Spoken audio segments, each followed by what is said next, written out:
যে একটা ডাক্তার যদি হসপিটালে অন ডিউটি অবস্থায় এইভাবে খুন হতে পারে, তাহলে সাধারণ মানুষের কি নিরাপত্তা আছে? এর আগে এমন অনেক ডাক্তারবাবুও কিন্তু মারা গেছেন। এই আরজি করেই গোটা 6-7 অস্বাভাবিক মৃত্যুর ঘটনা আছে। পোস্টমর্টেম রিপোর্টটা যদি দেখা হয় তাতে কিন্তু পরিষ্কার বলা আছে অল ইনজুরিজ আর অ্যান্টিমর্টেম। সুতরাং মারা যাওয়ার পরে রেপ করা হয়েছে, পোস্টমর্টেম রিপোর্টে তার কোনো এভিডেন্স নেই। তো মিডিয়াতে এটা নিয়ে হয়েছে অনেক বেশি পরিমাণে হচ্ছে, ঠিক যেরকম সুপ্রিম কোর্টের ট্রায়ালটা অন ক্যামেরা হচ্ছে, আমরা দেখতে পাচ্ছি আর কি, হ্যাঁ, সব জায়গায় বসে যে কি আলোচনা হচ্ছে কি হচ্ছে।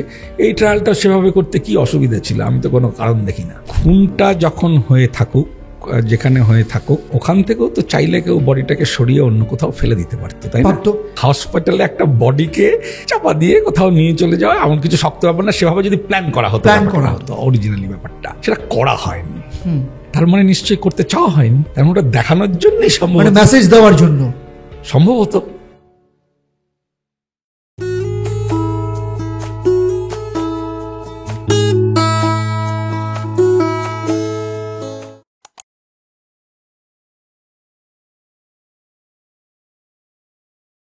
আদালত মিডিয়া সমাজ, আপনার লেখা বিখ্যাত বই, যেটা একটা সময় প্রচুর মানুষ দুটো ভাগে ভাগ হয়ে গেছিল যে ঘটনাটা নিয়ে, সেটা হচ্ছে হেতাল পারেখ ভার্সেস ধনঞ্জয়ের কেস।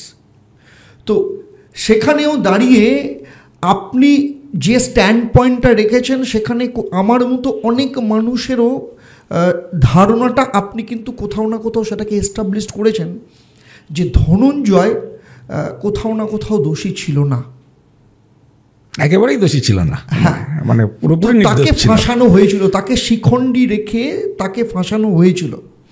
সেই ব্যাপারে একটু যদি আলোকপাত করেন যে অরিজিনাল জায়গাটা কোথায়। কারণ এমন অনেক, আমি আজকের এই পডকাস্টার পর আমি প্রত্যেক ভিউয়ার্সকে বলবো আপনার বইটা অন্তত একবার হলেও যেন তারা পড়েন, তাতে করে অনেক জায়গার তাদের চিন্তাভাবনার জায়গাগুলো ঠিক হয়ে যাবে, অনেক নতুন নতুন কিছু জানতে পারবে। তবু আমি বলবো সেখান থেকে আপনি যদি একটু কিছু আমাদেরকে জানান। আচ্ছা, যখন এই হেতাল পারেখই বলুন, তিলোত্তমার ঘটনাই বলুন, বা আরুষি তালওয়ারের কথাই বলুন, এরকম একটা খুব হাই প্রোফাইল ক্রাইম ঘটে, তখন স্বাভাবিকভাবেই যেটা ঘটে সেটা হচ্ছে যে যারা তদন্তকারী সংস্থা, সেটা পুলিশ হতে পারে, সিআইডি হতে পারে, সিবিআই হতে পারে, তাদের উপর একটা সামাজিক চাপ তৈরি হয়।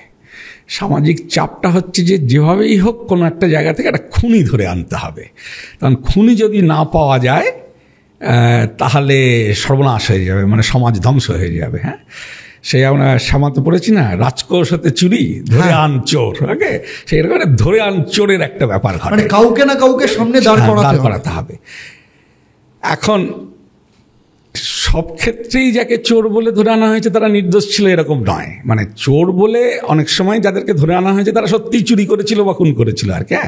ধনঞ্জয়ের কেসটা যেহেতু আমি কাজ করেছি অলরেডি এবং সেটা একটা পাবলিক ডোমেনে রয়েছে, আমাদের একটা ওয়েবসাইট আছে, সেখানেও সমস্ত তথ্য দেওয়া আছে, মানে আদালতের সমস্ত ডকুমেন্ট, এবং তারপরে বিভিন্ন লোকজন যা রিসার্চ করেছে, বিভিন্ন ভিডিও বা বিভিন্ন ডকুমেন্টস যা তৈরি হয়েছে, সেগুলো আমাদের একটা ওয়েবসাইটে দেওয়া আছে। ওকে, তো সেই জন্য বলছি যে ধনঞ্জয়ের ক্ষেত্রে যেটা হয়েছিল, ধনঞ্জয় যে বাড়িটার থেকে সিকিউরিটি গার্ডের কাজ করত, যে রাত্রিরে বা যে সন্ধেবেলা বিকেলবেলার দিকে ঘটনাটা ঘটে, অ্যাকচুয়াল ঘটনাটা দুপুরের দিকে ঘটেছিল। যাই হোক, মানে লোকে যখন ওই সন্ধেবেলা দিকে জানতে পারছে এরকম একটা ঘটনা ঘটেছে, তার পরদিনই ধনঞ্জয়ের বাড়ি যাওয়ার একটা ব্যাপার ছিল, তখন ওর ভাইয়ের পৈতে ছিল।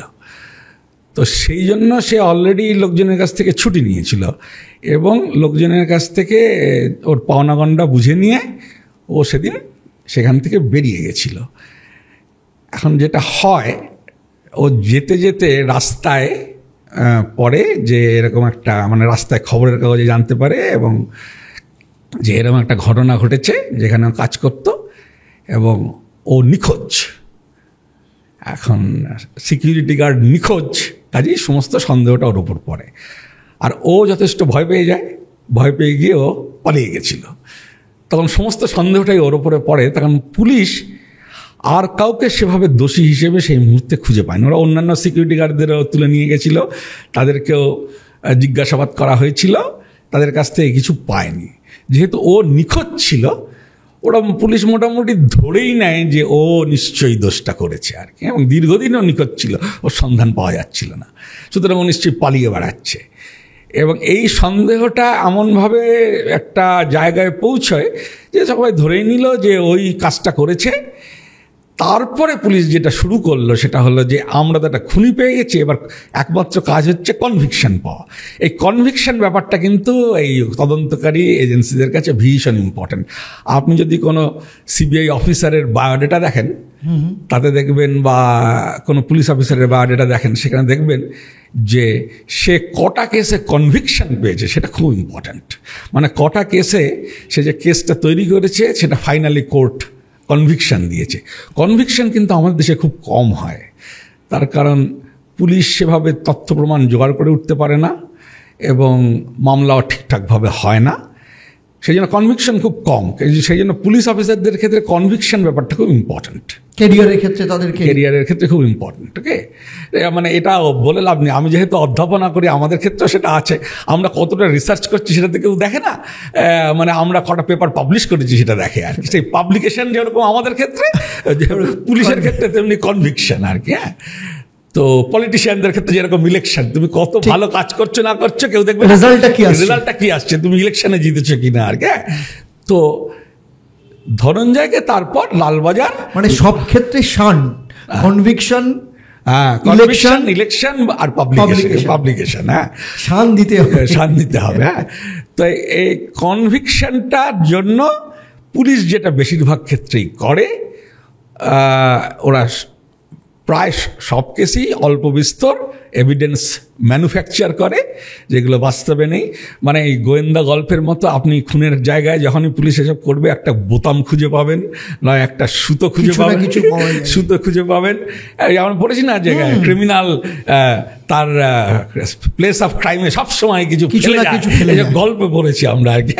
বাস্তবে কিন্তু ব্যাপারটা সেরকম ঘটে না আর কি। যাই হোক, তো পুলিশ সবসময় এরকম কিছু খুঁজে পায় বা খুঁজে পেয়েছি বলে দেখিয়ে দেয়। ধনঞ্জয়ের ক্ষেত্রেও সেইভাবে জিনিসগুলো সাজানো হয়েছিল, তারপরে কেসটা দাঁড়ায়। এবং মানে ওই পারিপার্শ্বিকে সেই সময় মেয়েটি এবং মেয়েটির পরিবারেরও বাবা এবং দাদাও সেই সময় ওখানে ছিল না, তারা দোকানে ছিল আর কি, যেখানে ইনস্টিটিউটের দোকানে ছিল। আর মা ছিল, এবং মা বেরিয়ে গেছিল, তারপরে এসে সম্ভবত মন্দির বা পুজো গেছিল, তারপরে ফিরে এসে দেখে যে দরজা বন্ধ। সেই জন্য আর কি দরজা ধাক্কানো হয়। তারপর কিছুক্ষণের মধ্যেই মা বলে যে দরজা ভেঙে ফেলো, নিশ্চয়ই ভেতরে কিছু হয়েছে, আমার মেয়ে সাড়া দিচ্ছে না। তারপর দরজা ভেঙে লোকে ঢুকে দেখে যে বডি পড়ে রয়েছে, বডিতে অনেকগুলো injury, and she was dead by then. মানে মা ভেবেছিল তাকে হসপিটালে নিয়ে যাবে, এরকম মা দাবি করে। মা তাকে তুলে নিচে নিয়ে আসে, তারপরে ডাক্তাররা বলে শি ইজ অলরেডি ডেড। তারপরে মা খানিকক্ষণ লিফটে বসেছিল, বাড়ির লোকজন আসার পর তাকে নিয়ে আবার ফ্ল্যাটে ফিরে যায়। তো ওদিকে আশেপাশে যারা ছিল তার মধ্যে কিছু সিকিউরিটি গার্ড কর্মচারী, পুলিশ তাদেরকে জিজ্ঞাসাবাদ করেছে এবং পুলিশ মোটামুটি নিঃসন্দেহ হয়েছে যে তারা কেউ ঘটনাটা ঘটায়নি। এদিকে একজনকে দেখা যাচ্ছে সে বাড়ি চলে গেছে, এবং তাকে বাড়িতে যখন খুঁজতে যাওয়া হলো তখন দেখা গেল সে বাড়িতে নেই, তার কারণ সে তো ততক্ষণে খবরের কাগজে কিছু খবর পড়ে উধাও হয়ে গেছে, তা ভয়ের চোটে আর কি। যে পুলিশ তাকে খুঁজছে, এটাই তার ক্ষেত্রে পালিয়ে যাওয়ার পক্ষে যথেষ্ট। হ্যাঁ, মানে তার মতো বাঁকুড়ার ছাতনা থেকে আসে একটা ছেলে, পুলিশ তাকে খুঁজছে ভাবলে সে উধাও হয়ে যাবে, এটা স্বাভাবিক। সে অনেকদিন উধাও হয়েছিল। তারপর বেশ কিছুদিন বাদে সে ফিরে আসে, সেই খবরটা পেয়ে পুলিশ তারপর ওকে অ্যারেস্ট করে। এবং ততদিনে পুলিশ মোটামুটি তাদের মনে মনে নিশ্চিত হয়ে গেছে যে ওই কাজটা করেছে। এরপরে পুলিশের বাকি ব্যাপারটা ছিল কীভাবে ওকে কনভিকশনে ঝুলিয়ে দেওয়া যায়। এই ঘটেছিল ঘটনাটা মোটামুটি। এবং তার জন্য ওরা নানা রকম করেছিল। ওখানে যে রেপের কথাটা বলা হয়েছিল, অ্যাকচুয়ালি সেরকম কোনো রেপ ঘটেনি। আমাদের বইতে সেটা দেখানো হচ্ছে পরিষ্কার করে। যেমন একটা রেপের ক্ষেত্রে যে ধরনের ইনজুরি হওয়া উচিত, সে ধরনের কোনো ইনজুরি মেয়েটির বডিতে ছিল না। আমাদের এখানে একটা ডায়াগ্রাম আছে, সেই ডায়াগ্রামটা দেখলে বোঝা যায় যে ওর সমস্ত ইনজুরি হেতাল পারেকের সবই ছিল মুখে, আশেপাশে, পিঠে, ঘাড়ে কয়েকটা জায়গায় ছিল অল্প স্বল্প।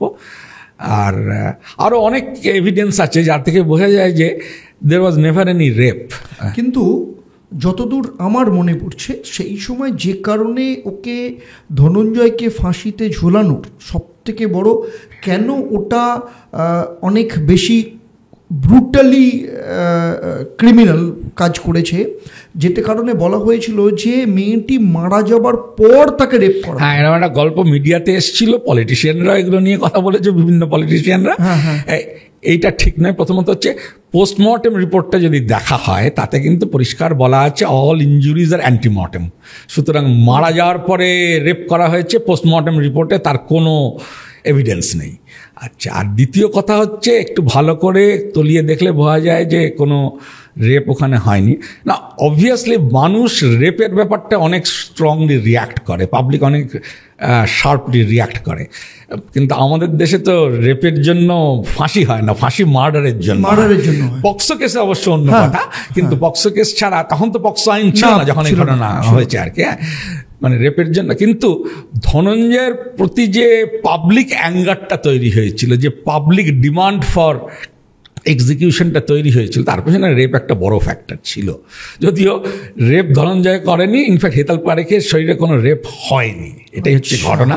সেটাই আমরা ডিটেলসে আমাদের বইতে আলোচনা করেছি, এরকম কোনো রেপও সেই সময় হয়নি। এবং আমাদের বইটা নিয়ে যে বিভিন্ন ভিডিওগুলো পরে লোকজন তৈরি করেছে, অথবা যে ফিল্মটা তৈরি হয়েছিল ধনঞ্জয় বলে আর কি, তাতেও এই ব্যাপারটা ডিটেলসে আলোচনা করা আছে যে কেন এখানে কোনো রেপ হয়নি। হ্যাঁ, কিন্তু public demand for punishment and এক্সিকিউশনটা তৈরি হয়েছিল রেপ শব্দটার জন্যই। তো সেখানে আরেকটা জিনিস হচ্ছে এই যে পলিটিক্যাল ইনভলভমেন্ট, সেই সময় ক্ষমতাসীন বামফ্রন্ট যে একদম পলিটিক্যাল ইন্টারভেন্স করে ফেলছে এইটাতে, সেটা যে কোনো ক্ষেত্রে ঘটনা, কিন্তু পলিটিক্যালি এটার ইন্টারভেন্স রয়েছে। আচ্ছা, এই পলিটিক্যাল ইন্টারভেনশনটা না একটা খুব অদ্ভুতভাবে হয়েছিল। আমি মাঝে মাঝে বলি যেটা, সেটা হচ্ছে যে আপনি যদি পুরো কেসটা দেখেন ভালো করে, ধনঞ্জয়ের ফাঁসি সম্ভবত আজকেও হতো না। এবং এরকম তো অনেক জানেন আপনারা যে প্রচুর লোক এরকম ডেথ সেন্টেন্স হয়ে গেছে, না না সে তো তারপরে তারা অ্যাকুইটালি হয়ে যাচ্ছে পরপর, হ্যাঁ, কিন্তু ডেথ সেন্টেন্স হয়ে ডেথ রোতে পড়ে আছে, কিন্তু এরকম প্রচুর আছে ডেথ সেন্টেন্সটা কার্যকরী হচ্ছে না কোনো কারণে। ধনঞ্জয়ের ক্ষেত্রে যে ব্যাপারটা হয়েছিল, যেটা আমাদের বইতে আলোচনা করা আছে, সেটা হলো যে ওর একটা স্টেজে একটা মার্সি পিটিশনও করেছিল, যে মার্সি পিটিশনটা কোনো কারণে উধাও হয়ে গেছিল, ফলে সেটা ডিসপোজ হচ্ছিল না। এখন মার্সি পিটিশনটা যতদিন ডিসপোজ না হচ্ছে ততদিন ফাঁসি হবে না, ওইভাবে জিনিসটা ঝুলেছিল দীর্ঘদিন। এবং ধনঞ্জয় অ্যারেস্টেড হয় 1990 সালে, এবং ফাঁসিটা হয়েছিল 2004 সালে। এখন হঠাৎ করে এই ব্যাপারটায় মানে লোকের মাথা ব্যথা শুরু হলো কেন? মাথা ব্যথা শুরুর কারণটা খুব অদ্ভুত। ধনঞ্জয় যেখানে ছিল, যে জেলে, আপনাদের নিশ্চয়ই সেই পুরুলিয়ার অস্ত্রবর্ষণের ঘটনা, পিটার ব্রিচের গল্প, পিটার ব্রিচও ওই জেলে কাছাকাছি জায়গাতেই ছিল। আচ্ছা, আর পিটার ব্রিচ ছিলেন ইটালিয়ান, ইউরোপিয়ান, হ্যাঁ, তিনি তো আমাদের দেশের আইন কানুনও বোঝেন না, কিছুই জানেন না। তিনি ধনঞ্জয়ের সঙ্গে গপ্পটপ্প করতেন। তো ধনঞ্জয় তার সঙ্গে কথাবার্তা বলে তাকে বলে কি হয়েছিল, এবং পিটার ব্রিচ তার কেসটা তারপর কাগজপত্র এনে স্টাডি করে জেলে থাকাকালীন, এবং তিনি নিশ্চিত হলেন যে ধনঞ্জয় নির্দোষ। এবং তিনি বললেন যে তুমি এক্ষুনি তোমার মার্সি পিটিশনটা মুভ করার চেষ্টা করো, এবং তাহলে কেউ তোমার মুক্তি আটকাতে পারবে না, কারণ তোমার কোনোভাবেই ফাঁসি হতো, মানে তোমার কনভিকশনই হয় না, ফাঁসি তো দূরের কথা এই কেসে। এটা পিটার ব্রিচ বলেছে। পিটার ব্রিচ কিন্তু মানে মিডিয়াতে এরকম স্টেটমেন্ট আছে, আমাদের বইতেও সেগুলোর রেফারেন্স দেওয়া আছে। আর এটাই হলো ভুল, তার কারণ ইউরোপে যা হয় ভারতবর্ষে সেটা হয় না। মানে আমাদের সমাজ ব্যবস্থা, আদালত ঠিক একই রকম নয় আর কি, এখানে অনেক রকম ডিফারেন্স আছে আর কি। তো ওর খোঁচানির চোটে সেই ফাইলটা আবার খুঁজে পাওয়া গেল, এইটাই হলো বিপদ। এই ফাইলটা যেই আবার খুঁজে পাওয়া গেল, তখন তদানীন্তন সরকার, সেই সময় কতগুলো ব্যাপার চলছিল সামাজিক, তারপর মহিলাদের ওপর অত্যাচার, মহিলাদের বিরুদ্ধে যে অপরাধগুলো হয়ে থাকে সেগুলো নিয়ে মিডিয়াতে কিছু মানে সরব আলোচনা হচ্ছিল সেই সময়। তো সেই ব্যাপারটা হওয়ার জন্য, এবং এই ব্যাপারটাতে সঙ্গে একটু গুজরাটি ফ্যামিলিদের একটা কানেকশন আছে, তখন হেতালপাড়ে এবং ওই ভবানীপুর এরিয়াটা যেখানে ঘটনাটা ঘটেছিল ওটা পুরোপুরি গুজরাটি এরিয়া। এবং যদি রাজনৈতিক কিছু বলেন, আমি বলবো যে রাজনৈতিক শুধু এইটুকুই ছিল যে গুজরাটি ফ্যামিলিদের সঙ্গে চিরকালই বামফ্রন্টের লোকেদের একটু ঘনিষ্ঠতা ছিল, সেটা জ্যোতিবাবুদের আমল থেকেও ছিল। এটা কারণ গুজরাটিরা সাধারণত এটা খুব ক্লোজ কমিউনিটি এবং তারা বিশেষত অন্যদের সাথে পাশে থাকে না, তাদের সঙ্গে হয় না, কিন্তু রাজনৈতিকভাবে তারা বামফ্রন্টের সঙ্গে ভালোভাবেই অ্যালাইন্ড ছিল আর কি। তো তাদেরকে এক ধরনের জাস্টিস ডেলিভার করার প্রয়োজনীয়তা সেই সময় বামফ্রন্টের যিনি নেতা ছিলেন বুদ্ধবাবুর ক্ষেত্রে একটু দেখা দিয়েছিল আর কি। এবং তিনি এই ফাঁসির ব্যাপারটা নিয়ে একটু প্রোঅ্যাক্টিভ হন এবং তখন সেই নাটা মল্লিককে আবার খুঁজে বার করা। তখন ভারতবর্ষ পশ্চিমবাংলাতে দীর্ঘদিন কোনো ফাঁসি হয়নি, ফাঁসুরে কোথা থেকে পাওয়া যাবে, সেই নাটা মল্লিককে আবার খুঁজে বার করা হয়, তারপর তাকে দিয়ে কাজটা করানো হয়েছিল। এবং ওনার একটা অদ্ভুত কারণ, এটা রাজনৈতিক বলবো না, মানে মানুষের অনেক সময় এক ধরনের কি বলবো ইগো অবসেশন মিলে ঠিলে একটা অদ্ভুত জিনিস হয় যে এটাই ঠিক। যেরকম একজন পুলিশ অফিসার এই কাজটায় ছিলেন, তার সঙ্গে আমি কথা বলেছিলাম। আচ্ছা, তিনি এমনিতে কিন্তু খুবই ইন্টেলিজেন্ট লোক এবং একদিক থেকে খুবই সৎ লোক। তার কারণ আমি যদি আজকে মানে সেই যুগের কোনো পুলিশ অফিসার যারা তো ওসি টসি ছিল তাদের বাড়িতে যাই, আমি দেখতে পাবো যে দোতলা বাড়ি পুরো মোজাইক করা। হ্যাঁ, যেটা পুলিশের চাকরিতে ঠিক করাটা বোধ হয় সহজ নয় আর কি। যাই হোক, তাদের অন্য সোর্স অফ ইনকাম থাকতে পারে, কিন্তু এই ভদ্রলোকের বাড়িতে গিয়ে আমি দেখেছিলাম একটা খুব পুরনো ভাঙাচোরা বাড়িতে উনি থাকেন, খুবই সাদাসিধে জীবনযাপন করেন, কিন্তু he was a very renowned officer. Okay, Sujit Sanyal নাম, আমার বইতে তার নাম আছে সব। Sujit Sanyal, okay, he was famous আর ইনফেমাস ফর গেটিং কনভিকশন। আচ্ছা, হ্যাঁ, তার কারণ উনি কেস খুব ভালো সাজাতেন। হ্যাঁ, এবং ওনার মাথায় যদি একবার ঢুকে যায় যে এইটা খুনি, তাহলে তাকে বাঁচানো খুব শক্ত। আর ওনার মাথায় যদি একবার ঢোকে যে না না না এই অপরাধটা সে করেনি, তাকে উনি ঠিক বার করে নিয়ে আসবেন। ওকে, এই লালবাজার ডিটেকটিভ ডিপার্টমেন্টের এই ট্র্যাডিশনটা বহু পুরনো, এটা ব্রিটিশ আমল থেকে হচ্ছে।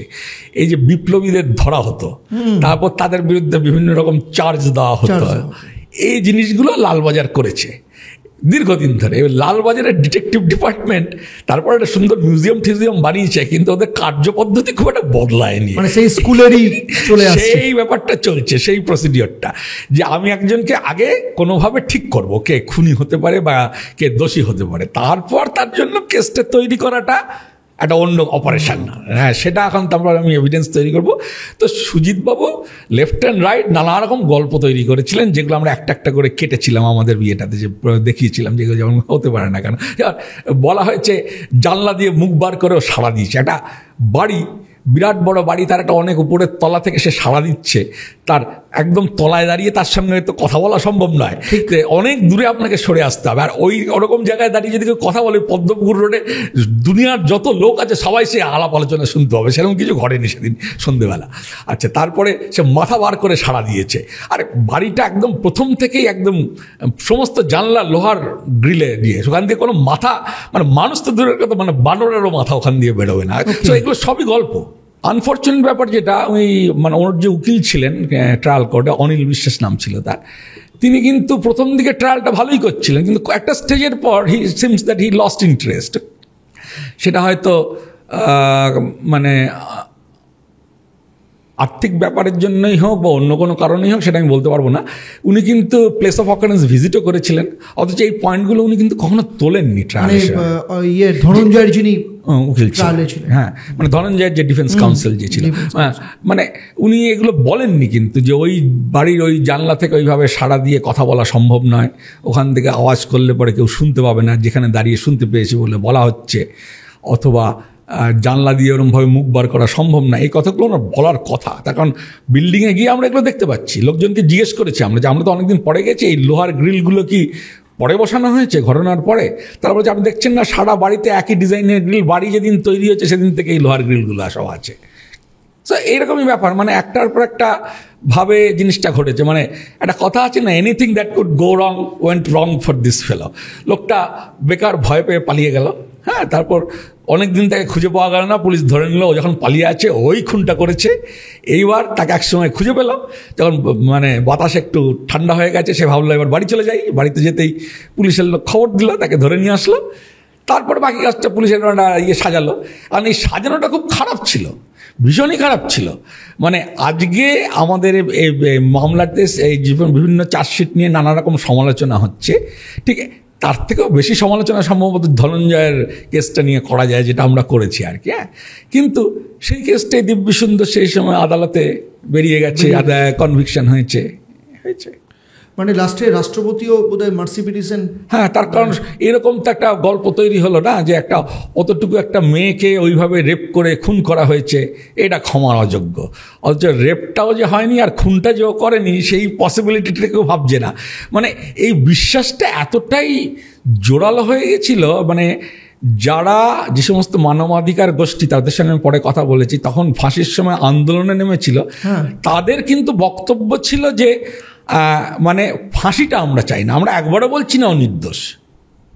হ্যাঁ, ওরা কিন্তু কখনো নির্দোষ বলে যুদ্ধ করেনি। হ্যাঁ, ওরা সবসময় বলেছে যে হ্যাঁ ও একটা অপরাধ করেছে, কিন্তু অলরেডি সেই অপরাধটার জন্য 14 বছর জেল খেটেছে, এবং জেলে ওর ব্যবহার নিয়ে কারো কোনো বক্তব্য নেই, সে অত্যন্ত ভালো ছেলের মতন থেকেছে। ওকে, এই অবস্থায় তাকে ফাঁসি দেওয়াটা খুবই অমানবিক একটা ব্যাপার, এটাই ছিল তাদের আর্গুমেন্ট। কিন্তু সে যে নির্দোষ সেটা কেউ বলেনি, এবং এটা খুব আনফর্চুনেট। আমি বললাম না, anything that could go wrong went wrong for this poor ফেলো ধনঞ্জয়, যে ওর বাড়ির লোকেরাও অলমোস্ট ভেবেছিল হয়তো তাদের ছেলে বাইরে গিয়ে একটু খারাপ হয়ে গেছে। আচ্ছা, মানে এটা এমন একটা ঘটনা না, মানে ওর বাড়ির লোকও কোথাও না কোথাও ভাবতে শুরু করেছিল।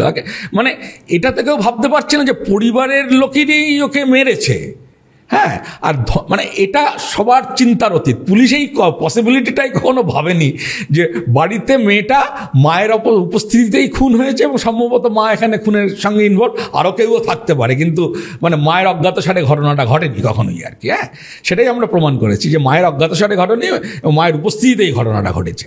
মায়ের সঙ্গে অন্য কেউ থাকতে পারে, সেটা আমরা জানি না আর কি। হ্যাঁ, তো এখন বিষয়টা হলো যে এই পসিবিলিটিটাই কেউ ভাবছে না, সবাই ভাবছে আর তো কেউ নেই, সুতরাং ওই হবে। তারপর এটাও বলা হয়েছিল যে ও যখন যাতায়াত করতো সেই সময় ধনঞ্জয় ওকে বিভিন্নভাবে উত্ত্যক্ত করতো, ওকে এই গল্পগুলো মিডিয়াতে সেসব, তখন তো এত সমস্ত টেলিভিশন চ্যানেল ছিল না, বা ইউটিউব চ্যানেল কিছুই ছিল না, তখন একমাত্র হচ্ছে খবরের কাগজ। আমরা সেই সময়কার সমস্ত খবরের কাগজগুলো ন্যাশনাল লাইব্রেরি থেকে জোগাড় করেছিলাম, তার কিছু কাটিংস এখানে দেওয়া আছে, এবং আমাদের ওয়েবসাইটে অনেকটাই দেওয়া আছে, মানে যেগুলো সেই সময় বেরিয়েছিল আর কি। হ্যাঁ, সেখানে যদি প্রথম দিন থেকে আমি একটু দেখে বলি, আমার তো অনেক দিন আগে গিয়ে আমার তো ডেটগুলো অতটা মনে নেই, আমি একটুখানি দেখে বলি।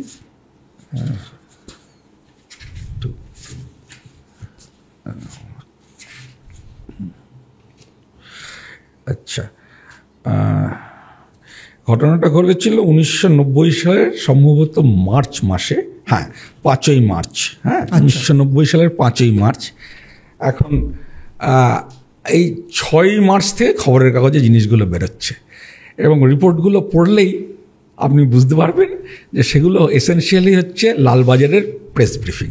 ঠিক যেরকম আজকাল আমরা পড়ি যে সিবিআই সূত্র, এটা আমার কাছে খুব অদ্ভুত লেগেছে যে সিবিআইতে একটা প্রেস কনফারেন্স করলেই পারতো, তাহলে ব্যাপারটা আরও বেশি অথেন্টিক হতো এবং আমরা পরিষ্কার বুঝতে পারতাম। তো সিবিআই সূত্রের মতো তখন পুলিশ এরকম প্রেস ব্রিফিং করেছে ফ্রম টাইম টু টাইম, এবং একটা গল্প ওভার টাইম তৈরি হয়েছে, এবং গল্পটার একটা বিবর্তন আছে। প্রথমে একটু গল্পটা একরকম শুনবেন, প্রথমে এরকমও শুনবেন যে মা বেরিয়ে গেছে, তারপরে দুধালা দুধ দিয়ে গেছে, দরজা খুলে দিয়েছে হেতাল, এগুলো সব বাজে কথা। তার কারণ মা বেরিয়ে যাওয়ার পরে সে আর জীবিত ছিল না। ওকে, তারপর সেই দুধালার দুধ দিয়ে যাওয়ার গল্পটা ভ্যানিশ করে। তার মানে মা কোথাও না কোথাও এটা ঘটনাটা ঘটিয়ে বেরিয়ে গেছে, তারপর আবার সেই ফিরে এসে পে করেছে, কারণ দরজাটা ভেতর থেকে বন্ধ ছিল। হ্যাঁ, তখন মা যখন বেরিয়ে গেছে দরজাটা টেনে দিয়ে চলে গেছে। এটা এমন লক যে টেনে দিলে বন্ধ হয়ে যাবে। এবং মা যেটা ভুল করেছিল সেটা হচ্ছে সঙ্গে করে চাবিটা নিয়ে যায়নি। মানে ওই অবস্থায় ওনারা কাণ্ডের সঙ্গে ইনভলভড হয়ে তারপর উনি যদি বেরিয়ে পড়েন তারপর তখন মাথা ঠিক কাজ করবে না, এই চাবিটা ভুলে গেছিলেন। এবং একটা খুব অদ্ভুত ঘটনা হচ্ছে, উনি ফিরে এলেন যখন, তখন ওনার মেয়ে কোথায় সবাই বলছে আপনার মেয়ে ঘরে আছে দেখুন। তারপর দরজায় নক, হচ্ছে না। আচ্ছা, আপনি একটা ছোট্ট প্রশ্নের উত্তর দিন। আপনার মেয়ে পরীক্ষা দিয়ে স্কুল থেকে ফিরেছে, তারপরে সে খেয়ে দিয়ে ছিল এবং খেয়ে দিয়ে হয়তো শুয়েছে বা কিছু হয়েছে, সেই সময় আপনি বাড়ি থেকে বেরিয়ে গেছেন। তাও ঘন্টা দেড়েক বাদে মায়ের ভাষ্য অনুযায়ী আপনি ফিরে এসছেন। ধরুন ঘন্টাখানেক নয়, মায়ের ভাষ্য অনুযায়ী আরও কম সময়ের মধ্যে, মায়ের ভাষ্য অনুযায়ী 25-30 মিনিট বাদে। তবে অ্যাকচুয়ালি উনি বেরিয়ে গেছিলেন এবং ফিরে এসেছিলেন, তার মধ্যে প্রায় ঘন্টা দেড়েকের একটা ব্যবধান আছে। সেটা কোনো কারণে ওনারা মানে বলতে চান না। তো এই অবস্থায় আপনি দেখছেন সিসিটিভিরও অত প্রচলন ছিল না। তো এখন কথা হচ্ছে, এইবার আপনি ফিরে এলেন, ফিরে এসে দরজা ধাক্কাচ্ছেন, ভেতর থেকে কেউ খুলছে না। আপনি দরজাটা ভাঙার আগে তো অনেক কিছু করবেন, তাই না? বাড়িতে ফোন আছে, ওই ফ্ল্যাটটা কিন্তু খুব পুরনো এবং খুবই অভিজাত একটা ফ্ল্যাট বাড়ি। সে যুগে এই ফ্ল্যাট বাড়িতে লিফট ছিল, 5-6 তলা একটা ফ্ল্যাট বাড়ি, তাতে লিফট ছিল। প্রত্যেক ঘরে ইন্টারকম টেলিফোন ছিল। সেই ইন্টারকম দিয়ে কোনো যোগাযোগ করার চেষ্টা হয়েছে বলে কোথাও কেউ বলেনি। ধাক্কাধাক্কি হয়েছে, চেঁচামেচি হয়েছে, খুলছে না। এপাশ ওপাশ থেকে ডাকাডাকি সেরকম কিছু অল্প স্বল্প হয়ে থাকতে পারে। মোটামুটি তার মিনিট 15-20 মধ্যে মা বলল দরজা ভেঙে ফেলো। এবং সেই দরজাটা কিন্তু হচ্ছে ওর ঘরের দরজা নয়, এটা হচ্ছে ফ্ল্যাটের মেইন এন্ট্রান্সটা। এটা খুব অদ্ভুত। মানে আমি বাড়িতে এসে আমার মেয়েকে দেখতে পাচ্ছি না, সে পরীক্ষা দিয়ে এসে খাওয়া দাওয়া করে হয়তো কোথাও বেরিয়েও যেতে পারে বা ঘুমিয়েও পড়তে পারে, অনেক কিছু হতে পারে। আমি 20 মিনিটের মধ্যে দরজা ভাঙতে বলে দেবো আমার ফ্ল্যাটের, দরজা ভাঙতে ফেলা। এবং তারপরে দরজাটা ভাঙা হলো, তারপর বডিটা সামনেই পড়ে আছে, তারপরে যা ঘটেছে আর কি। তো সেই প্রেক্ষাপট ধরে যদি আজকের দিনের ঘটনাকেও যদি মেলানো হয়, কোথাও না কোথাও একটা আমরা কি একই রকম গতি প্রকৃতির মধ্যে দিয়ে যাচ্ছি? যদি বলেন মিডিয়াতে হইচই একই রকম, কোনো সন্দেহ নেই, অনেক বেশি। কারণ এখন মিডিয়া তো আরও ওয়াইড স্প্রেড। মিডিয়া তো এখন আমাদের সঙ্গে আমাদের টেলিফোনে ঘুরে বেড়াচ্ছে আমাদের পকেটে আর কি। হ্যাঁ, সেটা তো সে যুগে ছিল না। তখন আমরা বাড়িতে এসে খবরের কাগজ পড়তাম আর কি। হ্যাঁ, এখন তো মিডিয়া আমার পকেটে ঘুরে বেড়ায়। তো মিডিয়াতে এটা নিয়ে হইচই অনেক বেশি পরিমাণে হচ্ছে। আদালতের কথা বেশি বলা যাবে না, তখন ট্রায়াল তো সবে শুরু হলো। তবে তদন্তের ব্যাপারটা নিয়ে তো অনেক বিতর্ক তৈরি হয়েছে, দেখা যাক কি হয়। মানে এটা নিয়ে তখন ধনঞ্জয় এখন সঞ্জয় না, সেটা আমি বলবো না। হ্যাঁ, তার কারণ দুজনের পরিস্থিতিটা মোটেই একরকম না। নামের মধ্যে একটা মিল আছে, সেই জন্য অনেকে এরকম বলছে। কিন্তু দুটো কেসে দুজনের ভূমিকাটা একরকম নয়। ধনঞ্জয়ের ক্ষেত্রে একটু ভালো করে দেখলেই বোঝা যায় যে কেসটার মধ্যে ওকে নিয়ে প্রশ্ন তোলার বিশেষ জায়গা নেই। ওকে, কিন্তু সঞ্জয়ের ক্ষেত্রে এখনও আমার মনে হয় প্রশ্ন তোলার অনেক জায়গা আছে। কিন্তু সেইগুলো ঠিকঠাক তোলা হচ্ছে কিনা, তদন্তকারী সংস্থা সেটা করছে কিনা, সেটা আমি ঠিক বুঝতে পারছি না, আমি বলতে পারবো না সেটা। আর না, মানে তখন ধরুন যে ঘটনাটা, আমি কেন দুটো জায়গাতে ধরুন যে সময়টা বলা হচ্ছে, যে টাইম স্প্যানটা বলা হচ্ছে ধনঞ্জয়ের ক্ষেত্রে, দুটোই মানে অফিসিয়ালি যে টাইমটা অফিসিয়ালি যেটাকে সাবমিট করা হচ্ছে সে দুটোই টু স্মল আর too short for committing a crime of such a nature. এ নিয়ে কোনো দ্বিমতের জায়গা নেই। তার কারণ হচ্ছে যে কোনো ক্ষেত্রে যদি একমাত্র যদি ধনঞ্জয় মানে হেতাল পারেকের থেকে এই মেয়েটির শরীরে অনেক বেশি ইনজুরি, অতগুলো ইনজুরি ইনফ্লিক্ট করা, প্লাস তাকে গলা টিপে শ্বাস বন্ধ করে মারা, সে তো একটা বাচ্চা মেয়ে না, সেটা 31 বছরের মেয়ে, সে তো বাধা দেবে। সে কি আমার সঙ্গে ঝটাপটি করবে না? মানে সে তো, এবং আমাকেও তো সে কিল চর আঁচড়ে কামড়ে শেষ করে দেবে। আর 2 নম্বর কথা হচ্ছে, যতই আনকনসাস থাকুক, আমি ধরে নিলাম তাকে আনকনসাস করা হয়েছে, কিন্তু মানে আমি বলছি ধনঞ্জয়, দুটো জায়গাটা সিমিলারিটি কোথায়? আপনি যদি ধনঞ্জয়ের চেহারাটা দেখেন, ওর যদি ফিজিকের স্ট্রাকচার দেখেন, আর এখন যদি সঞ্জয়ের ফিজিকের স্ট্রাকচার দেখেন, করা হচ্ছে দুটো লোকেরই কি একরকম আমি জানি না। না, আমি বলছি চেহারাটা, দুজনেই কিন্তু রোগা। মানে ধনঞ্জয় যখন প্রথম যে ঘটনাটা ঘটায় তখনকার যে চেহারা, তারপরে ধরুন 10 বছর কেটে গেছে, তার ধনঞ্জয় বক্সার ছিল না, এই ছেলেটি বক্সার বলে শোনা যাচ্ছে আর কি, চার্জশিটে সেরকম দেখা যাচ্ছে আর কি, জানি না, এটা বলতে পারবো না আর কি। হ্যাঁ, কিন্তু শুনুন, মানে এরকম যদি হয়ে থাকে যে খুনটা একাধিক লোক মিলে করেছে, হ্যাঁ, সেক্ষেত্রে একটা লোকের ভূমিকা কিন্তু এরকম হতে পারে যে স্পিচ মোড়া করে সে হাতটা ধরে আছে, হ্যাঁ, তার জন্য বিরাট শক্তির প্রয়োজন হয় না, হ্যাঁ, কিন্তু সেক্ষেত্রে সেও খুনের একটা অবশ্যই দোষী, মানে এবং তারও শাস্তি প্রচুর পরিমাণে হবে আর কি। এখন মুশকিলটা হচ্ছে দুটো ক্ষেত্রেই প্রচুর ইনজুরি দেখা গেছে, এই ক্ষেত্রে ইনজুরি অনেক অনেক বেশি, হ্যাঁ, অনেক অনেক বেশি, সেগুলো অদ্ভুত ধরনের ইনজুরি, এবং মানে এখানে মানে আনকনশাস থাকা, ঘুমিয়ে পড়ে এসব নিয়ে অনেক কথা হচ্ছে। আমি একটা জিনিস বলি, মানে আমি সুপ্রিম কোর্ট প্রসিডিংসগুলো দেখতাম, এখানে হতো। একদিন আমাদের চিফ জাস্টিস চন্দ্রচূড় একটা প্রশ্ন করেছিল, সেটা অনেকেই হয়তো ভুলে গেছে এখন। মেয়েটির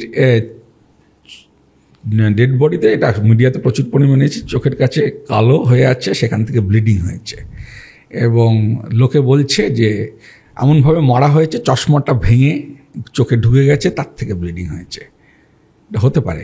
চন্দ্রচূড় জিজ্ঞেস করেছিল, উনি চশমা পরে ঘুমোচ্ছিলেন, ঠিক, চন্দ্রচূড় জিজ্ঞেস করেছিলেন, তখন বলে যে হ্যাঁ, maybe she was so fatigued যে চশমা খুলতে ভুলে গেছেন। কারণ এই ফ্যাটিগের ব্যাপারটা নিয়ে না একটা সন্দেহ আছে, অনেকেই বলছে, যেমন যারা জুনিয়র ডাক্তার যারা আন্দোলন করছে তারাও বলছে যে সে 36 ঘন্টা কাজ করার পর খুন হয়েছে। 36 ঘন্টা কাজ সে কিন্তু করেনি, সে সেদিন সকালবেলা 8:30টার সময় বাড়ি থেকে বেরিয়ে ডিউটিতে এসেছিল, আর সকালের শিফটে সে ডিউটি করেছে, তারপরে রাতের শিফটে সে এই ঘটনাটা ঘটেছে। হ্যাঁ, সুতরাং 36 ঘন্টার ডিউটিটা সে করেনি। যদি সে বেঁচে থাকতো তাহলে সে হয়তো করতো, হ্যাঁ, কিন্তু সে সারাদিন ডিউটিটা করেছে। এবং এই মেয়েটি সম্পর্কে যা জানা যায়, বাট নর্মালি ডাক্তারদের যে ক্যাপাবিলিটি বা ফিজিক্যাল স্ট্রেংথ, সকালবেলা একটা ওপিডি করেছে, ওয়ার্ড ডিউটি করেছে, 2-1টা ক্লাস টাসও নিয়ে থাকতে পারে, তারপরে রাত্রিবেলা নাইটের ওয়ার্ডে রাউন্ড টাউন দিয়েও ডিনার করেছে। সে এতটা ফ্যাটিকড হয়ে যাবে যে চশমা পরে একেবারে ঘুমিয়ে পড়বে, এটা প্র্যাকটিক্যালি এটা কিন্তু আমার একটা অন্য জায়গায় আমার একটা প্রশ্নটা রয়েছে আমার সেই জায়গাটা চন্দ্রচূড় সাহেব করেছিলেন, আমিও করলাম আরেকবার আর কি। না, আমার আরেকটা জায়গায় প্রশ্ন রয়েছে, যেটা একটা কথা উঠছে, সেই কথাটা খুব বেশি পয়েনি, যে মেয়েটি ওই নীরজ চোপড়ার খেলাটা দেখেছে, সেই সময়ও একটা খাবার অর্ডার করেছে, খাবার অর্ডারটা আগেই করেছে, এবং চার্জশিটে যা লেখা হয়েছে সেই অনুযায়ী ওরা খেতে খেতে সেমিনার রুমে বসে যে যার মোবাইলে শোটা দেখেছে। এটা খুব অদ্ভুত লেগেছে, 4 জন ডাক্তার বসে বসে মোবাইলে তাদের শোটা দেখছে, কিন্তু তারপর টিভিতে বলছে, কিন্তু না, চার্জশিটে লেখা যে যার মোবাইলে দেখেছে, যে যার মোবাইল দেখেছে। কিন্তু তার আগে যেটা ছিল সেটা হচ্ছে টিভিতে বসে দেখেছে। সেমিনার রুমে কোনো টিভি থাকতেও পারে, নাও থাকতে পারে, সেটা আমি জানি না, কিন্তু চার্জশিটে তার কথা লেখা হয়নি, মোবাইলে সবাই দেখেছে বলে চার্জশিটে লেখা আছে বলে আমি পড়েছি। তা সেইখানে কি কোথাও না কোথাও এটা আমি একজন সাধারণ হিসেবে আমার একটা প্রশ্ন থাকতেই পারে, যে কোথাও না কোথাও ওটার মধ্যেই কি কোনো না কোনো কিছু মানে ইয়ে ছিল, এই খাবারটা বা ইয়েতে ওকে আনকনসাস করে দেওয়া, জানি না পোস্টমর্টম রিপোর্টে ওর ভেতর না সেরকম কিছু হয়ে থাকলেও হতে পারে, আমি জানি না, কিন্তু আমি জানি না, কিন্তু পোস্টমর্টেম রিপোর্টে এরকম কিছু বলা নেই, যে কিছু বলা হয়নি আর কি, এরকম কোনো পসিবিলিটির কোনো ইন্ডিকেশন সেখানে নেই। তো সেটাই আমি দুটো খাবার তো ওরা বাইরে থেকে অর্ডার দিয়ে এনেছে, এবং যা সাধারণত হয়ে থাকে সিনিয়র মোস্ট ওই ছিল, মানে জুনিয়র ডাক্তারদের মধ্যে she was the senior most, এবং রাত্রিবেলা ওরা ছাড়া আর কেউ ডিউটিতে ছিল না, সব মিলিয়ে 5 জন আর কি, 2 জন পিজিটি, ও একজন পিজিটি, 3 জন, একজন হাউস স্টাফ, একজন ইন্টার্ন। একজন ইন্টার্নের হাউস স্টাফের তার মধ্যে নিচে এমার্জেন্সিতে ডিউটি ছিল, সে খাওয়া দাওয়া করে ওদের সঙ্গে অ্যাপারেন্টলি ওই জ্যাভলিন থ্রো শোটা দেখে নিচে নেমে গেছিল। তারপরে আরেকটা জিনিস বলা হচ্ছে যে ওকে নাকি কেউ এসে আবার ডেকে কিছু প্রবলেম ছিল তার সাথে ডিসকাস করেছে, সেই অবস্থায় শুতে সে কথাগুলোর আনসার দিয়েছে। চার্জশিটে এরকম কোনো কথা লেখা নেই, এই স্টোরিটা নেই, আচ্ছা। চার্জশিটে এরকম কোনো কথা লেখা নেই। চার্জশিটে লেখা আছে ওরা দেখেছে এবং তারপরে 1টার সময় মোটামুটি এদিক ওদিক গিয়ে লোকজন ঘুমিয়ে পড়েছে। এই গল্পটা আমার কাছে খুব অবিশ্বাস্য। 1টার সময় ডাক্তাররা হাসপাতালে ঘুমিয়ে পড়ে না, হাসপাতাল 3-4টের আগে ঘুমোয় না। না আমি অন্তত এটা ঠিকই, আমি এরকমও গেছে মতো হসপিটালে 2টোর সময় লোক গিজগিজ করে। একদম, আমি শুধু তাই নয়, এরকমও গেছে যে রাত্রিবেলায় আমি ধরুন 3-3:30 সময় আরজিকরের পাশ দিয়ে আসছি, বাইরে প্রচুর লোক, চায়ের দোকান খোলা, আমি তো বলছি গায়ের উপরে আপনার পা পড়ে যাবে। আমি সেটাই বলছি, প্রচুর লোক গিজগিজ করছে। শুধু তাই নয়, এমন অনেক লোক আছে যারা রাত্রিবেলা ওখানে অপেক্ষা করে, সকালবেলা ডাক্তারবাবু আসবে, আগে থেকে ওপিডিতে নাম লেখানো থেকে আরম্ভ করে এইগুলো যেমন থাকে। শুধু আরজিকর কেন, আমি এরকম অনেক হসপিটালে আমি ব্যক্তিগতভাবে আমি কোনো পেশেন্টকে নিয়ে গেছি, 2:30-3টের সময় রীতিমতো সেই সময় এমার্জেন্সি চলছে সেখানে। এমার্জেন্সি তো মানে 24/7 ব্যাপার চলছে, মানে কি শুধু এমার্জেন্সিটুকু চলছে বললে হবে না, চারপাশে লোকজন রীতিমতো মানে আমাদের যত হতদরিদ্র লোক যাদের আর কোথাও যাওয়ার জায়গা নেই, তারা তো এসে এইসব হাসপাতালে হাজির হয় এবং তাদের সঙ্গে প্রচুর লোকজন। হ্যাঁ, এবার ধরুন সেই ফ্লোরে কতজন লোক সেই সময় এরকমও গেছে, আমি বলছি 3-3:30 সময় কোনো পেশেন্টকে নিয়ে গেছে, হয়তো এমার্জেন্সি থেকে বলেছে অমুক ডিপার্টমেন্টে চলে যান, হ্যাঁ তাকে যখন ওখানে নিয়ে যেতে গেছি তখন দেখেছি ডাক্তাররা যারা সেই সময় রয়েছে তারা ঘুমোচ্ছিল, তাদেরকে ডেকে এসে বিয়ে করেছে। এটা খুব আনলাইকলি যে 1-2টোর সময় সব ডাক্তার ঘুমোতে চলে, 1-2টোর সময় হয় না, আমি ওটা বলছি 3:30-4টা হচ্ছে ইউজুয়ালি টাইম। আমি জাস্ট বুঝেছি ডাক্তারদের কাছ থেকে ওটা ওদের একটু ঘুমিয়ে নেওয়ার সময়। হ্যাঁ, ওই 6টা-6:30 পর্যন্ত ওই 2 ঘন্টা 2.5 ঘন্টা একটু বিশ্রাম করে নেয়, তারপরে 6:30-7টা থেকে আবার নেক্সট ডিউটি, মানে নেক্সট ফেজটা আস্তে আস্তে শুরু হয়ে যাচ্ছে। 9টা থেকেই তো নেক্সট শিফটটা চালু হয়ে যায়। সেই জন্য কি ক্রাইম অফ অকারেন্স যেটা রয়েছে, মানে সেটা কি ওই 4:25 থেকে 4:45 মানে কার্যকরে বা চার্জশিটে বলা হচ্ছে 4:03 থেকে 4:31 মধ্যে 4:03 থেকে 4:31 মধ্যে আমরা ওই ছেলেটিকে ওই ফ্লোরে ঢুকতে দেখছি সিসিটিভিতে। সে একটা ডিরেকশনে যাচ্ছে, সে যে এই ঘটনাটা ঘটেছে রেসিডেন্ট ডক্টরস এরিয়াতে, সেখানে সে ঢুকছে, এরকম কোনো এভিডেন্স কোথাও ডিরেক্টলি সিসিটিভি থেকে পাওয়া যাচ্ছে না। হ্যাঁ, তারপরে তাকে আবার 4:31 ওই সিসিটিভি ক্যামেরার রেঞ্জের মধ্যে দিয়ে হেঁটে উল্টো ডিরেকশনে হেঁটে বেরিয়ে আসতে দেখা যাচ্ছে। এখন সে সত্যি কোথায় ঢুকেছে না ঢুকেছে আমরা জানি না। বলা হচ্ছে তার ওই হেডফোনটা ওখানে পাওয়া গেছে আর অন্যান্য কিছু বায়োলজিক্যাল এভিডেন্স। এইটাই একটা সব থেকে বড় জিনিস, যেটা হচ্ছে ধরুন আমি দুটোকে মেলানোর চেষ্টা করছি। ধরুন হেতাল পারেকের কেসেও মোটামুটি আপনার 8 ঘন্টার একটা ডিফারেন্স থাকছে। 8 ঘন্টায় কিন্তু 8 ঘন্টার মধ্যে এত বড় ক্রাইম করে তাকে ঠিকঠাক ভাবে জাস্টিফাই করে সমস্ত কিছু করে বেরিয়ে আসছে। দুজনেরই মানে শরীরে কোথাও কোনো রকম চিহ্ন দেখা যাচ্ছে না যে সে মানে তারা ফিটফাট জামা কাপড় পরে, একজন হেলমেট দোলাতে চলে এসেছে, আর ধনঞ্জয়ের ক্ষেত্রে সে ফিটফাট জামা কাপড় পরে, তার লাইট কালার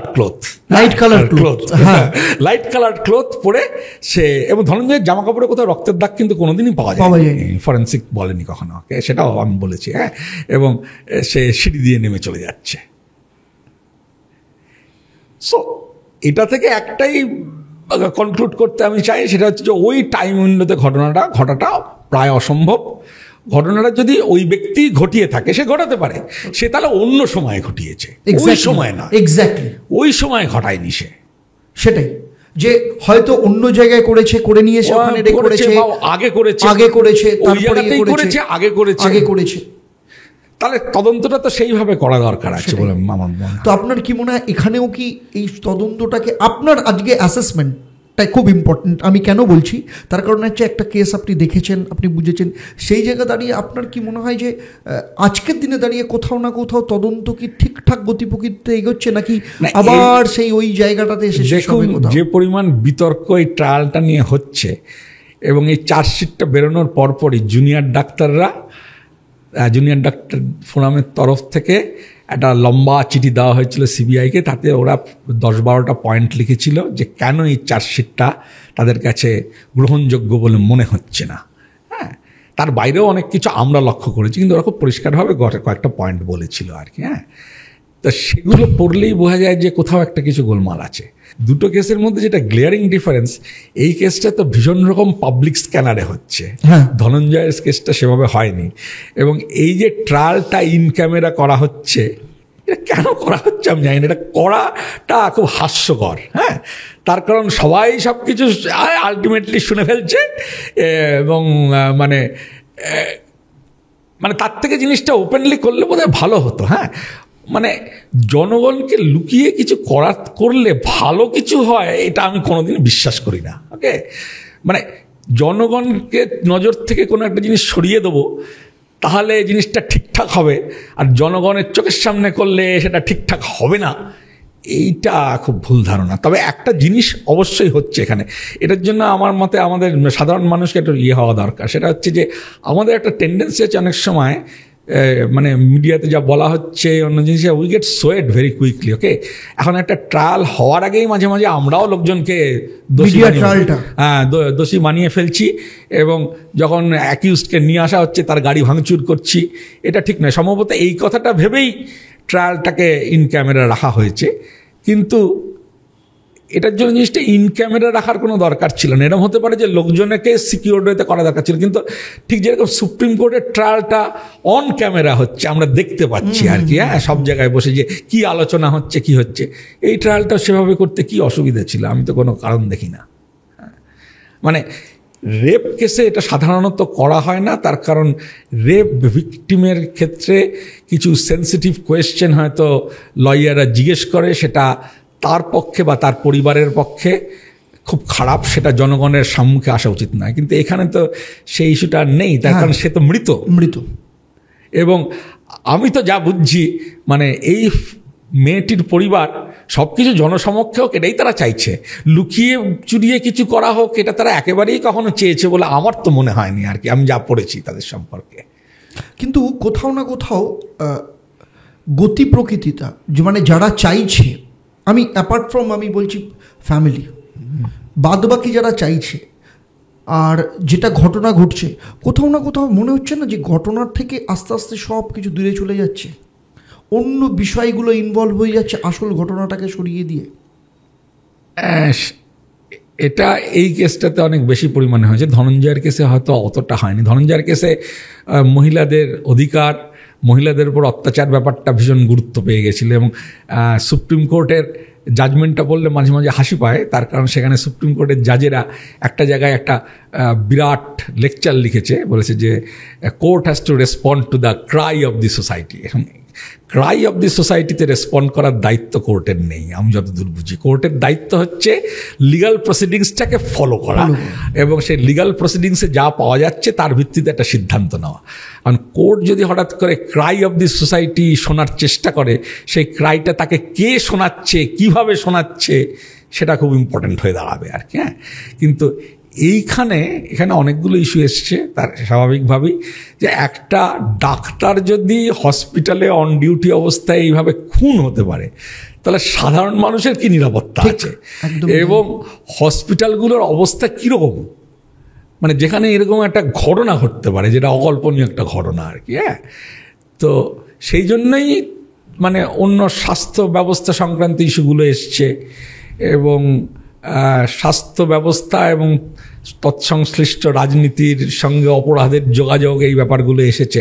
হ্যাঁ, কি করে অপরাধ ঘটছে হসপিটালের ভেতরে, নানা রকম অপরাধ চক্র সক্রিয় হচ্ছে, তার থেকেই হচ্ছে অপরাধ চক্রগুলো কীভাবে তৈরি হচ্ছে, ব্যাপারগুলো এসছে। অবভিয়াসলি মানে এই কেসটার একটা মাচ বিগার এবং ব্রডার পলিটিক্যাল ইম্প্যাক্ট আছে, সোশিও পলিটিক্যাল ইম্প্যাক্ট আছে আমি বলবো। সেইভাবে আর কি যে বিষয়গুলো এসছে সেগুলো কিন্তু জরুরি বিষয়, সেগুলো ফেলে দেওয়ার বিষয় নয়।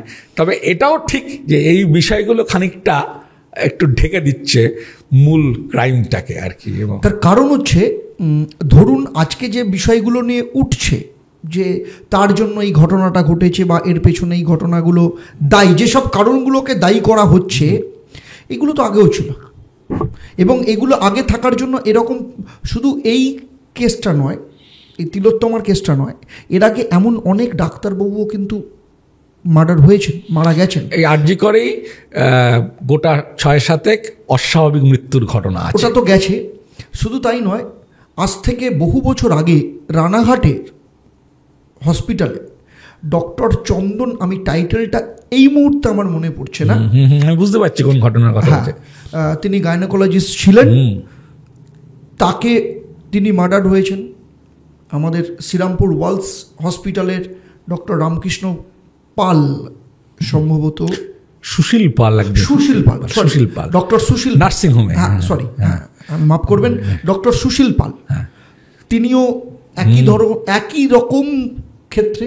এবং শুধু তাই নয়, আজ থেকে যদি আমি মোটামুটি 20 বছর আগের যদি যে কোনো পেপারকে আমরা যদি দেখি, সেই সময় তো আপনার এই প্রাইভেট চ্যানেলগুলো অতটা আসেনি, কিন্তু লিডিং যে আমাদের পশ্চিমবঙ্গের যে নিউজ পেপারগুলো যদি বলি বাংলা, তাদেরকে যদি দেখা যায়, অন্তত আমি বলবো সেই সময় যদি 5 বছরকে যদি ট্যালি করা হয়, অন্তত 5 বছরে, মাসে না হলেও বছরে অন্তত 3 থেকে 4 জন ডাক্তারবাবু মারা হতেই পারে এটা। আর সারা ভারতবর্ষে এরকম ঘটনা হয়তো আরও ঘটনা ঘটেছে আর কি। হ্যাঁ, তখন কোনো কারণে দেখুন, মানে কোনো একটা ঘটনায় কখন আর কি মানে আগ্নেয়গিরির বিস্ফোরণ ঘটবে সেটা সবসময় বলা যায় না। আমার একটা খুব বড় প্রশ্ন আছে, যেমন রিজওয়ানুর রহমানের ঘটনাটা আপনি দেখেছেন কিরকম ভাবে আন্দোলন হয়েছিল আর কি, কিন্তু এই ঘটনাটা কি মাত্র একটা ঘটনা? এরকম তো আরো অনেক ঘটনা ঘটেছে। কিন্তু একটা জিনিস, আমার একটা প্রশ্ন আছে, আমি জানি না এই প্রশ্নের উত্তর আদৌ কোনোদিনও পাবো কিনা। একজন ডাক্তারকে যদি মারতে হয়, বা যে কোনো ক্ষেত্রে যদি কারোর যদি মনে হয় যে সেটা কোনো মানুষকে যদি মারবে, বা এর পেছনে যদি কোনো ডাক্তার থাকে, আমি ধরলাম যে কেউ না কেউ তাদের যেটা প্যারালালি যে গুলো উঠছে, যে মতগুলো উঠছে, তাহলে যদি বিং এ ডাক্তার কাউকে যদি মারতে হয়, তার কাছে প্রচুর অস্ত্র আছে, জানতেই পারবে না কিভাবে মার। খুব সুন্দরভাবে একটা খুন করা যায়, এরকম বিভৎস খুন একদম নয়। কিন্তু এই বিভৎসতার পিছনে কারণটা কি, এইটা একটা বড় প্রশ্ন কিন্তু আমার থেকে গেল। না, এই প্রশ্নটার উত্তর হয়তো আজকে নয়, কিন্তু কয়েকদিন বাদে আপনি পাবেন। আপনি এই প্রশ্নটার উত্তর আমি সরাসরি আপনাকে দেব না, কিন্তু আপনি একটা জিনিস ভাবুন, খুনটা যখন হয়ে থাকুক, যেখানে হয়ে থাকুক, ওখান থেকেও তো চাইলে কেউ বডিটাকে সরিয়ে অন্য কোথাও ফেলে দিতে পারতো, তাই না? কোনো ব্যাপার ছিল না, মানে এটাতে ভেতরের লোকজন ইনভলভ থাকলে একটা হসপিটালে একটা বডিকে চাপা দিয়ে কোথাও নিয়ে চলে যাওয়া এমন কিছু শক্ত ব্যাপার না। সেভাবে যদি প্ল্যান করা হতো অরিজিনালি ব্যাপারটা, সেটা করা হয়নি। তার মানে নিশ্চয়ই করতে চাওয়া হয়নি, তার মানে ওটা দেখানোর জন্যই সম্ভব, মেসেজ দেওয়ার জন্য সম্ভবত, মানে যেটার পেছনে একটা মেসেজ। না হলে দেখুন, মানে আরজিকর থেকে একটা বডি বার করে ওখান থেকে গিয়ে খাল পাড়ে ফেলে দিলে তো খুঁজেও পাওয়া যাবে না, যে কোনো জায়গাতে গিয়ে ডিসপোজ করে দিত। কিন্তু ওইখানেই বডিটা রাখা হলো এবং আস্তে আস্তে লোকজন দেখতে শুরু করলো এবং একটা ভয়াবহ চিত্র তারপরে বেরোলো। মানে এটা একেবারে আনইনটেনশনালি হয়ে গেছে, এটা বিশ্বাস করা শক্ত। 1 নম্বর কথা। 2 নম্বর কথা হচ্ছে, মানে কাউকে না কাউকে বা কারোরকে মেসেজ দেওয়ার যে দেখো এই ধরনের ঘটনা ঘটতে পারে। তার পাশাপাশি এটাও যে এতটা বাওয়াল হবে তারাও হয়তো ভাবেনি। না, এটা নিয়ে যে গন্ডগোল হবে সেটা না বোঝার মতো ক্ষমতা এতটা হবে, রাস্তায় মানুষ নেমে। হ্যাঁ, এইটা সম্ভবত কারোরই ক্যালকুলেশনে ছিল না, মানে এইটা যে এরকম একটা সাধারণ মানুষ এই আন্দোলনটা এইভাবে রেসপন্ড করবে এবং মাস্টায় যে এইরকম দিনের পর দিন, রাতের পর রাত। আপনি একটা জিনিস ভাবুন না, কালকে একজনের জামিন হয়েছে, হ্যাঁ, এখন জামিনটা আইনগতভাবেই হয়েছে। এটা তদন্তকারী সংস্থা চার্জশিট না দিতে পারলে আমাদের আইন অনুযায়ী তাকে জামিন পেতে সে বাধ্য। হ্যাঁ, তাতে যেভাবে পাবলিক রিয়াকশন আজকে হচ্ছে রাস্তায়, হ্যাঁ, এটা তো মানে কয়েকটা ডাক্তার মিলে এটা করতে পারে না। সেটাই, এটা সাধারণ মানুষ আছে, রাজনৈতিক দলগুলো আছে অবশ্যই, এবং বিভিন্ন শ্রেণীর লোকজন আছে এর মধ্যে। কাজেই মানে হ্যাঁ, এটা একটা আনএক্সপেক্টেড। মানে এই তো বললাম তো, মানে আগ্নেয়গিরির বিস্ফোরণ কখন ঘটবে সেটা তো জানা থাকে না আর কি। মানে লোকের, মানে এটা কি জানেন তো, মানে লোকের সকলেরই একটা পুঞ্জীভূত রাগ রয়েছে আর কি, কোনো একটা সুযোগে সেটা হঠাৎ করে বিস্ফোরিত হচ্ছে আর কি। তাহলে একদম 3টে ঘটনা, আরুষি, হেতাল পারেখ, আরুষিকে নিয়ে মিডিয়াতে হয়েছে, কিন্তু রাস্তায় লোক নামেনি। আমি বলছি কোথাও না কোথাও একটা সূত্রে গাঁথা কি যেতে পারে? যদিও আরসির কেসটা একটু অন্যরকম। এই সবগুলো কেসেরই একটা কমনালিটি হচ্ছে খুনটা খুব বীভৎসভাবে করা। একটা মেয়ের ওপরে মানে পৈশাচিক অত্যাচার করা হয়েছে, এবং রেপ হয়েছে কি না হয়েছে সেগুলো নিয়ে বিতর্ক হতে পারে, কিন্তু একটা পৈশাচিক দৈহিক অত্যাচার করা হয়েছে, এটা ঘটনা। হ্যাঁ, এবং পৈশাচিক অত্যাচার করে যদি একটা এরকম ঘটনা ঘটানো হয়, সেগুলোর পেছনে অনেক পসিবিলিটিস থাকে। যেমন একটা রাজনৈতিক হত্যার ক্ষেত্রে এরকম হয়ে থাকে, সেখানে লোককে দেখানো হয়। আমরা সেই 70 সালে প্রচুর খুন এরকমভাবে দেখেছি, বিভৎসভাবে খুন করে রাস্তার মোড়ে ফেলে রাখা হতো বডিগুলোকে। কোনো রোমান্টিক রিলেশনশিপে বিট্রেয়াল হলে মানুষ ক্ষেপে গিয়ে এই ধরনের কাজকর্ম করে। হ্যাঁ, আরেকটা হচ্ছে হঠাৎ করে তর্কাতর্কি থেকে হলে হয়। কিন্তু সবগুলো ঘটনা সম্ভবত একরকমভাবে ঘটেনি। ওকে, কমনালিটিটা ওইটাই যে এমন জায়গায় খুনটা ঘটেছে যেখানে খুনটা ঘটার কথা ছিল না। এটা হচ্ছে ফার্স্ট কমনালিটি। আরুষি তালোয়ার মারা যাচ্ছে তার বেডরুমে, ওরকম একটা সিকিউরড অ্যাপার্টমেন্টের মধ্যে। হ্যাঁ, হেতাল পারেখ মারা যাচ্ছে তার বাড়ির ফ্ল্যাটে, ওরকম একটা সিকিউরড অ্যাপার্টমেন্টের মধ্যে। এখানে একটি রেসিডেন্ট ডক্টর মারা যাচ্ছে রেসিডেন্ট ডক্টরস এরিয়াতে, তার বডিটা সেখানে পাওয়া যাচ্ছে, যেটা খুব সিকিউর। নিচে থানাটার কথা ছেড়ে দিন আপনি, এটা তো জেনারেল পাবলিকের ক্ষেত্রে সেরকম ভাবে অ্যাক্সেসিবল জায়গা না। এটাকে আপনাকে মানে সিস্টার, মানে ওয়ার্ড সিস্টারদের হলের মধ্যে দিয়ে নর্মালি আপনি ওই জায়গাটায় যাবেন, পেছনে একটা গেট আছে, সেখান দিয়ে ঢুকতে পারে। যাই হোক, এটা হচ্ছে একটা কর্ডনড এরিয়া। সেখানে রেসিডেন্ট মানে পরিষ্কার লেখা আছে ওখানে রেসিডেন্ট ডক্টরস এরিয়া, ওখানে রেসিডেন্ট ডক্টররাই থাকে। তো মানে তা আমি যদি মানে বাথরুমে কোথাও একটা ডেড বডি পেতাম, যেটা পাবলিক টয়লেটে, সেটা বুঝতাম। হ্যাঁ, অথবা মানে সিঁড়ির গোড়ায় যেখানে সব হসপিটালের সব সিঁড়ির র্যাম্পগুলো জায়গা ভীষণ অন্ধকার থাকে, সেখানে একটা ডেড বডি পেতাম, বুঝতাম। ওকে, এমন জায়গায় ডেড বডিগুলো পাওয়া যাচ্ছে, সেখানে কি করে একটা লোক খুন হতে পারে সেটা বুঝতে খুব অসুবিধা হয়। মানে এবং বিভৎস খুন, মানে এই খুনটা যে হট করে 1 মিনিটে একটা লোককে মেরে দিয়েছে এরকম নয়, এটা গুলি করে মেরে চলে গেছে, সেরকম তো নয়। মানে অজস্র ইনজুরি, প্রচন্ড রকম অত্যাচার, হ্যাঁ অত্যাচার করা হয়েছে। তাহলে মানে অদ্ভুত। এবং এই প্রত্যেকটার ক্ষেত্রেই মানে এরকম জায়গায় খুনটা কি করে হয়? একটা খুন যদি, আমার মাঝে মাঝে এটা প্রশ্ন, এটা আমার প্রশ্ন যে আমরা সব সিসিটিভি সিকিউরিটির কথা বলছি, আমার বাড়িতে বসে যদি আমি খুন হই, আমাকে কে সিকিউরিটি দেবে? ঠিক, মানে আমার পরিবারের সঙ্গে আমি ডিনার খেতে খেতে খুন হয়ে গেলাম, তা আমাকে কে সিকিউরিটি দেবে? ঠিক। তো সব কি এন্ড, আপনার কি মনে হয় কোথাও একটা হোপ থাকবে? এগুলো আশা নিয়ে তো মানুষ বাঁচে। মানে আমি যদি আজকে এই কথাটা বলি, তাহলে এই মেয়েটার বাবা মা কোথায় যাবে? ঠিক ঠিক। মানে এই মেয়েটির বাবা মার সঙ্গে আমার একটু পরিচয় হয়েছে, তখন আমার বাড়ি থেকে বাড়ি বেশি দূরে নয়, মাঝে মাঝে কথাবার্তা হয় আর কি। হ্যাঁ, একটা জিনিস খুব পরিষ্কার, মানুষ কিন্তু এখন অনেক বেশি সচেতন। হেতাল পার্কের ঘটনা যখন ঘটেছিল বা ধনঞ্জয়ের ঘটনা যখন ঘটেছিল, তখন মানুষ এত সচেতন ছিল না। আপনি কি অতীতে কখনো দেখেছেন যে সিবিআই চার্জশিট নিয়ে লোকে এরকম করে প্রতিবাদ করে রাস্তায় নেমেছে? না, সিবিআইকে এরকম ঝামেলা পোয়াতে হয়েছে। তারা তো মানে দে নো ইট অল টাইপের একটা এজেন্সি, তারা বলে দিয়েছে, ব্যাস হয়ে গেল আর কি। হ্যাঁ, এরমভাবে তাদেরকে প্রশ্ন করা, খুঁটিয়ে খুঁটিয়ে জিনিস জিজ্ঞেস করা, মানুষ তাদেরকে প্রতিবাদে চিঠি লিখছে তাদের কাছে, এসব হচ্ছে। এই জিনিসটা তো হয়েছে আর কি। এই পাবলিক অ্যাওয়ারনেসটা তো একটা বড় অ্যাচিভমেন্ট বলে মনে করি। এটাই আশা, মানে এইটা যদি আজকে ঘটে, হয়তো ভবিষ্যতে আর একটু বেটার কিছু পাবো। হ্যাঁ, সেই জন্য মানে পাবলিক স্ক্যানারে জিনিসগুলো থাকাটা খুব জরুরি।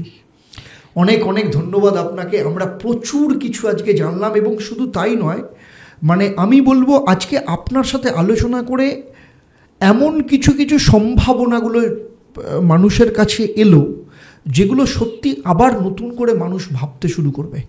এবং আপনাদের মতো মানুষ রয়েছেন বলেই অনেক, ওই যে বিচারের বাণী নিভৃতে কাঁদে, সেই কাঁদারটাকেও যে মানুষের কাছে তুলে ধরার যে জায়গাটা, আপনাদের মতো মানুষের কাছে সমাজ কিন্তু কৃতজ্ঞ থাকবে। অনেক ধন্যবাদ। আচ্ছা, নমস্কার। আচ্ছা।